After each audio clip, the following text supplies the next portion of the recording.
This is R&RGaming channel.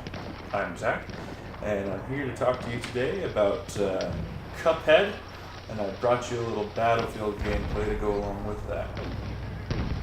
I recently watched a playthrough of a few levels of Cuphead, and it's not a game that I would play necessarily, maybe just for fun every once in a while.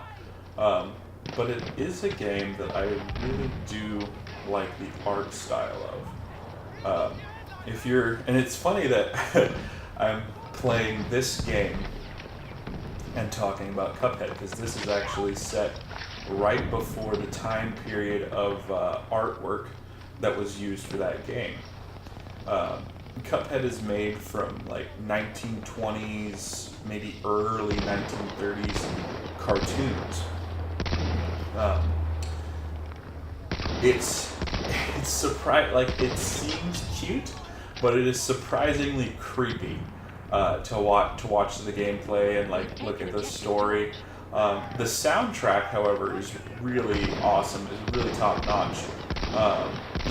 It definitely reminds me of a 1920s type setting, and I guess it should for what the game is.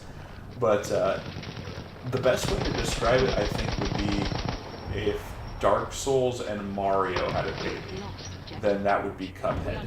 Because, I mean, it's literally that hard. It's as hard as Dark Souls is, but it's got some of those sort of Mario elements.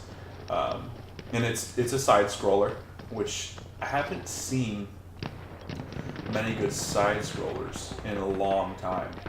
So I'm hoping to see more games like that, maybe even one with like a really cool interactive, maybe like a choose your own adventure type story game.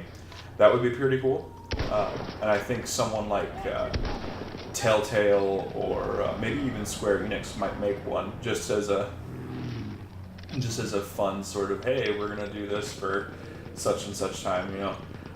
But honestly, that kind of game I would expect from like an indie developer. Hopefully one that's actually really well funded so that the game doesn't look like trash. But anyway, back to Cuphead.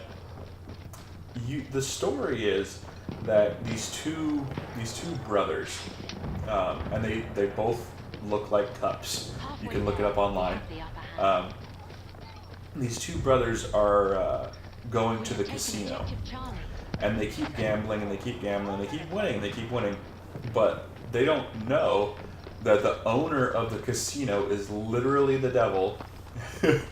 And when he comes in, he basically does his common, I'll steal your soul story arc, and he says, hey, if you win one more round of gambling, I'll give you all the money in the casino. But if you lose, I will take your souls. And of course, there wouldn't be a game if the brothers didn't go, okay, and roll the dice. They obviously lose. And so then what happens is they plead with the devil, and they're like, hey, come on, don't be a jerk, come on, there has to be some other way that we can do this. And the devil agrees and says, okay. And he sends them after debtors. Now, I didn't look too much farther into the game story after that, so I'm not sure if it's like debtors like, I gave them a chance to earn their soul back and I didn't pay it back, or they're debtors to the casino. I don't know. But basically the game is you being a hitman for the devil. And it's funny because it's set in this cute sort of 1920s style cartoon, and the soundtrack goes right along with that, so you don't really feel like a hitman for the devil, but you kind of are. And the combat in it is pretty basic. I would almost compare it to like the early Star Fox games where you're constantly firing lasers and like moving around and trying to dodge stuff as it comes at you. There's a lot of, and I guess there's an upgrade system as well. There's like a little shop that you can go and buy upgrades for your character. So yeah, I think, you know, maybe in the future I might just do like a simple, you know, one shot of Cuphead just to play it. I certainly wouldn't make it into a series, but I think I would like to play it. So this coming Thursday, I should have the Life is Strange Beyond the Storm downloaded. I'm looking forward to that. That's going to be my channel's first Let's Play. And the way I'm going to do it is I'm going to play through the entire first chapter. I'm not going to record videos every day. I'm just going to record as much of it as I can during the day.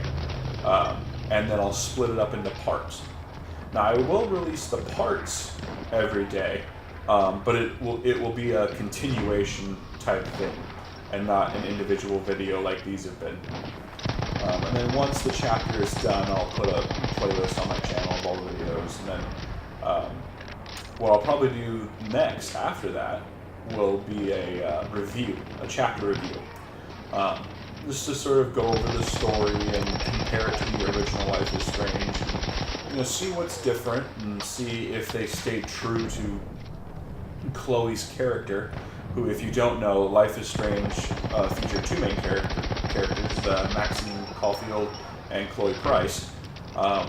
And this game is a prequel about Chloe Price after Max leaves. And so I'm hoping that they stay true to Chloe's character, or that I'm hoping that they don't provide options that I don't think Chloe from Life is Strange would do. Like, I don't want to ever play that game and feel like, well, that's not something Chloe would do. You know, that's not the Chloe we know from Life is Strange. And I understand that, you know, she's younger in this game, and this is before the time has passed and whatnot, and before she's gone through all the traumatic shit with her parents and whatnot. But still, there's a certain level of Chloe-ness, I guess I would say, I would like to see with her character. I don't really have anything else to talk about this video. Assassin's Creed Origins did just put out a new trailer, but I think I'll save that for next video. I'm going to focus primarily on gameplay from here on out, I think. But, yeah. So anyway, I've been sitting on this ridge behind this little palm tree here, and honestly, I think I'm partially responsible for us taking the first base and pushing up this hill all this time, because I'm basically providing cover fire for that entire assault. Like, I'm just laying down and mowing people down with my machine gun. I don't get too many kills, but I do get a lot of assists. And there are snipers trying to take me down and trying to shoot at the assaultees coming up the hill. But I think I'm enough of a distraction for most of them that the guys are able to get in there and actually get some work going. Yeah. And then eventually this tank finds me. I think he's... oh, I didn't even see that when I was first playing. There was a sniper to the right trying to take pot shots at me.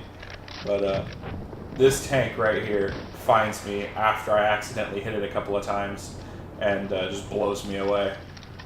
And I was like, there's a rock there. He's not going to hit me, but nah, he got me. I do like that little troll face that his icon has got. I don't think it's a troll face. It's like it's some other old meme. But then this guy comes around and tries to fall back, but he's being surrounded right now, and then I just take him out with my pistol. But and then there's a sniper trying to hide behind the rocks. And honestly, I think this was a glitch. I think he knifed before I did, but I get him. Get him with my hatchet. That was pretty sweet. Now, earlier in the video, you might have been noticing that I was getting killed a lot. That's because I played this at like 2:30 in the morning after working a 10-hour shift last night, so I'm probably not playing as good as I should be. It was a long night too. Like, the project I was working on was so slow. Like, almost no people showing up, and I was basically just waiting until the time ran out for me to go home. But how was your guys' night? Your Friday, or Friday? The time problems of swing shift. But how was your guys' Saturday? I should say. Did you do anything cool, special? I know one of my friends, Shane Gable, he went skydiving, which is pretty cool. I've never been skydiving. I wouldn't really ever want to go skydiving. I don't know why you'd want to jump out of a perfectly good plane, but I mean, I hate going in planes in the first place, let alone jumping out of one.